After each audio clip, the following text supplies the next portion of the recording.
पहले तो congratulation brother शहजादा, मतलब you doing lot of great job and बहुत सारे काफ़ी एप्रिसिएशन मिल रहा है, अभी भी थिएटर में चल रहा है। तो सबसे पहले बताइए कि क्या फील करते हैं जब आपकी फिल्में थिएटर में चले हैं, लोग बहुत ही सुपर डुपर एक्साइटेड होते हैं आपको एंड आपके पूरे होल कास्ट को, पूरी फिल्म को लेकर शहजादा? मुझे तो बहुत अच्छा लगता है। मैं 2 बार ही देखी है फिल्म मैंने, और हर बार देखता हूँ मैं हैरान सा रह जाता हूँ, क्योंकि हमें कुछ परफॉर्म करते वक्त हंसी आती है तो ऑब्वियसली वी फील कि ये मजाकिया है।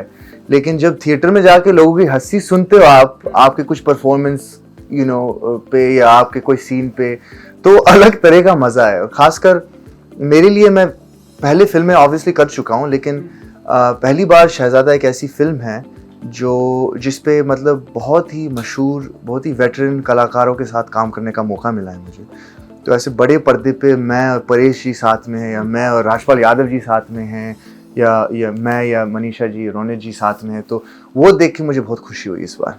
बिल्कुल बिल्कुल। सो कैसा रहा एक्सपीरियंस, जैसा कि आपने बताया कि हमने देखा कृति सैनन है, शहजादे हैं, हाँ जी, और एक शहजादा जो मुझसे बात कर रहा है, बहुत सारे बड़ी कास्ट है, कार्तिक आर्यन, हरीश रावत।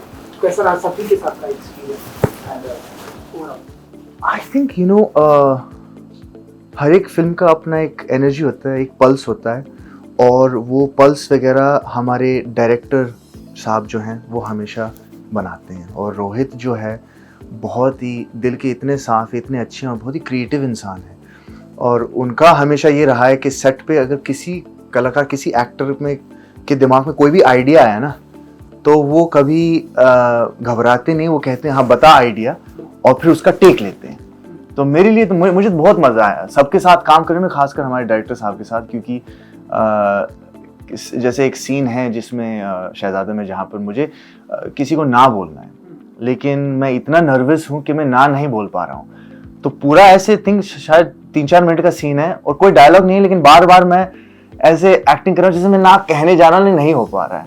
तो ऐसे सीन्स में खासकर रोहित जी ने मुझे बहुत सारे अलग अलग आइडियाज़ के साथ हमने टेक्स किए, बहुत मज़ा आया, बहुत मस्ती की हमने। और मुझे लगता है इस सेट पे बहुत ही मस्ती हुई है इसी के कारण, क्योंकि सब तैयार थे आइडिया लेके आने के लिए, खेलने के लिए। तो बहुत खेले हम, ऑन सेट भी और ऑन स्क्रीन भी, ऑफ स्क्रीन भी। जैसे कार्तिक, मैं, कृति, हरियाणा के स्केड्यूल के बाद हमने जैसे पार्टी की, नाचे हम, सभी हंसमुख थे सेट पे। खासकर Ronit sir, Ronit ji is a very happy person, he is always very good to be around. For example, आपने अपना कोई आइडिया प्रेजेंट किया एंड लोगों को पसंद आया, या आपने अपना कोई इनपुट आउटपुट दिया एंड लोगों को बहुत पसंद आया?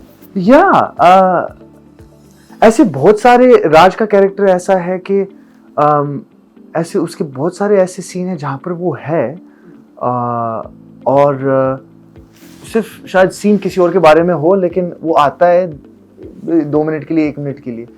तो उसमें मैं क्या कर सकता हूँ, वो मैं सोचता हूँ कि मैं राज को कैसे यहाँ पर इस छोटे से मोमेंट में कैसे बना सकता हूँ। तो जैसे एक सीन है जहाँ पर सचिन खेड़ेकर जी और कार्तिक बात कर रहे हैं, और पीछे मैं VR ग्लासेस पहन के ऐसे दौड़ते हुए आ रहा हूँ, खेल रहा हूँ।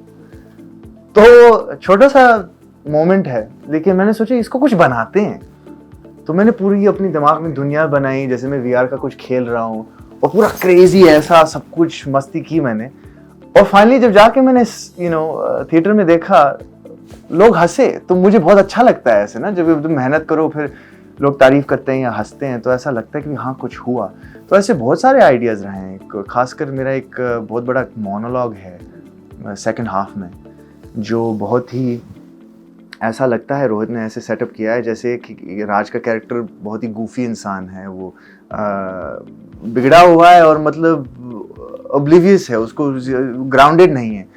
तो ऐसे लगता है जैसे कॉमेडी का सीन शुरू हो रहा है, फिर बीच बीच में मैंने जिस तरह से उस मोनोलॉग को फिर सीरियस और ऑथेंटिक बनाया, ऐसे बनाया जैसे सच में एक लड़का अपने बाप को बोल रहा है कि भी नहीं, आपके कारण मैं बिगड़ा हूँ आज, आपने कभी मुझे मौका नहीं दिया। आई थिंक लाइन ऐसा है कि मैं फोटोग्राफर बनना चाहता था, मैं पायलट बनना चाहता था, लेकिन आपने कभी मौका ही नहीं दिया। क्योंकि आपको मालूम था कि अगर मैं फेल हो गया तो आपकी नाक कट जाती। ये एकदम से ये मजाकिया ढंग से हम कह सकते थे, लेकिन मैंने इसको जानबूझ के थोड़ा सीरियस बनाने की कोशिश की। तो उस सीन का जो आर्क है, उस कैरेक्टर का जो आर्क है, एक तरह से बहुत ही सिली फन मस्ती से एकदम से सीरियस हो गया। तो ऐसे ऐसे आइडियाज़ मैं लेके आया, फिर रोहित को भी पसंद आया। तो ऐसी बातचीत में, रिहर्सल में हमने कुछ बनाया राज के कैरेक्टर को। मुझे लगा कि लोगों को पसंद आ रहा है, खुश हूँ मैं उस बात से। बिल्कुल बिल्कुल। एंड अब मैंने नोटिस किया है कि डे बाय डे आपकी पॉपुलैरिटी बहुत ही बढ़ती जा रही है। आप जो कुछ भी करते हैं लोगों को, आपके मुंह में घी शक्कर, लोगों को बहुत ही अच्छा लगता है। तो बताइए कि ये कैसे देखते हैं आप, जब भी आपकी पॉपुलैरिटी जो बढ़ती जा रही है, जो कुछ भी करते हैं लोग बहुत एप्रिसिएशन करते हैं, चाहे वो सीरीज की मैं बात करूँ ना वो फिल्म की बात करूँ। आप क्या कहेगा इंसान। मतलब हमारे करियर में जितने आप मशहूर बनते जाते हो उतने और अपॉर्चुनिटीज़ आती हैं आपकी। और मेरे लिए तो मैं कलाकार इसलिए बनाऊँ क्योंकि मुझे अपनी कला पेश करनी है, और उसके लिए मुझे रोल्स की, अपॉर्चुनिटीज़ की ज़रूरत है। तो जब ऑडियंसेस मेरी मेहनत को अप्रिशिएट करती है, या जो हमारे फैंस हैं वो तारीफ़ करते हैं, तो उसके लिए मैं बहुत ही शुक्रगुज़ार हूँ। और वो होने के बाद जो कॉल्स आते हैं इंडस्ट्री से कि भाई अरे इस फिल्म में आपके लिए कुछ है, या इस सीरीज़ में आपके लिए कुछ है, तो मुझे तो अच्छा ही लगता है। मैं आई डोंट नो, खुशकिस्मत वाला हूँ कि आज तक जो काम मैंने किया है, वो शोज़ या वो फिल्म्स काफ़ी पॉपुलर हुई हैं। ये सबके साथ ऐसे नहीं होता है। कई बार क्या होता है कि एक्टर जान सब कुछ लगा देता है एक रोल के अंदर, फिर फिल्म या वो शो आता है और कोई देखता नहीं है, या वो जो सही लोग नहीं देख पाते, तो फिर ऐसा लगता है कि वो मेहनत आपके करियर को आगे नहीं बढ़ा रही है। लेकिन मेरे साथ ऐसा नहीं हुआ है। बहुत ही खुशकिस्मत वाला हूँ।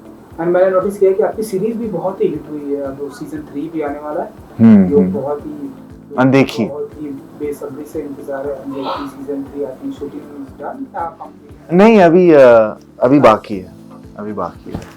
क्या कुछ ऐसा आप करते हैं जो लोग आपके दीवाने हो जाते हैं? सीजन 3 का इंतजार है, आई थिंक शहजादा 2 भी आएगी। ये मुझे नहीं मालूम शहजादा 2 आएगी कि नहीं आएगी। नहीं, मैं कुछ नहीं करता हूँ। मैंने ऐसे कुछ सोचा नहीं है। अपने देखो, मैं तो हमेशा कहता हूँ कि नए एक्टर आते हैं तो पूछते हैं कि भाई बता कोई एडवाइस दो, तो मैं तो हमेशा कहता हूँ कि अपनी कला पे ध्यान दो। जितना आप बेहतर कलाकार बनोगे, अब जिम जाना, फ़ोटोज़ खिंचवाना, ये सारी चीज़ें ज़रूरी हैं हमारी इंडस्ट्री में। लेकिन मैं, जैसे कहावत है ना इंग्लिश में, that's the icing on the cake, कहावत है। मतलब पहले ये चीज़ें तो बाद में आती हैं। पहले एक अपनी कला में मजबूत हो, कलाकार ऐसा बनो कि आप कोई आपको कोई सीन देता है तो आपको लगे कि हाँ, मेरी अपनी कोई आवाज़ है, मैं कुछ पेश करूँगा तो लोगों को लगे कि हाँ, इसमें कुछ बात है, क्या है इसमें। और ये मुझे नहीं लगता सिर्फ भगवान की देन है कि भी मैं पैदा ही ऐसा कलाकार हुआ। नहीं, मैंने आपको अपनी पहली ऑडिशन दिखाऊंगा, मैंने आज तक सेव रखी है। और मैं कई बार देखता हूँ 1 साल बाद, या जब मैं किसी चीज़ के ऊपर मैं सैड हूँ, या जब मैं सोचता हूँ कि यार क्यों ये रोल नहीं मिला मुझे, फिर मैं ऑडिशन देखता हूँ, फिर याद दिलाता हूँ अपने आप को कि देख तूने कहाँ से शुरू किया था, कहाँ पे आ गया है। तो मेरी तो बस यही राय है, किसी को मतलब बहुत ही सक्सेसफुल बनना है तो कला पे ध्यान दें। कला पे ध्यान दें। आई विश कि आपने यहाँ से शुरुआत की थी, आप बहुत दूर तक जाने वाले हैं। सीजन 3 तो आने वाला है। एंड और क्या कुछ नेक्स्ट आपका है पाइपलाइन में, फिल्में क्या? हाँ, 1-2 फिल्में हैं जो आएंगी। उनके बारे में अफसोस मैं बात नहीं कर सकता, लेकिन आएंगी ज़रूर। जाते जाते ऑडियंस को कुछ कहेंगे आप, जो आपको इतना सारा प्यार देते हैं, शहजादे को प्यार दे रहे हैं, आपको प्यार दे रहे हैं, आपकी सीरीज को प्यार दे रहे हैं? कुछ बस यही कहूँगा कि हम अपनी वैनिटी वैन में हम स्क्रिप्ट के साथ बैठे रहते हैं, रिहर्सल करते रहते हैं कमरे में, 12-12, 14-14 घंटे हम शूट करते हैं। तो सोचते हैं कि भी शायद ऑडियंस को पसंद आए। तो जब फाइनली फिल्म ख़त्म होती है, भूल जाते हैं हम, 1 साल निकल जाता है, 2 साल निकल जाते हैं, फिर फाइनली निकलता है और आप सबकी जब तारीफ़ मिलती है, वो दिल को छू जाती है बात। वो ऐसा लगता है कि वो उस मेहनत का कुछ हुआ, तो आपकी तारीफ़ आती तो हम इंकरेज हो जाते हैं। हमें लगता है कि भी ठीक है, कुछ तो कर रहे हैं हम सही, तो ऐसे ही करते रहेंगे।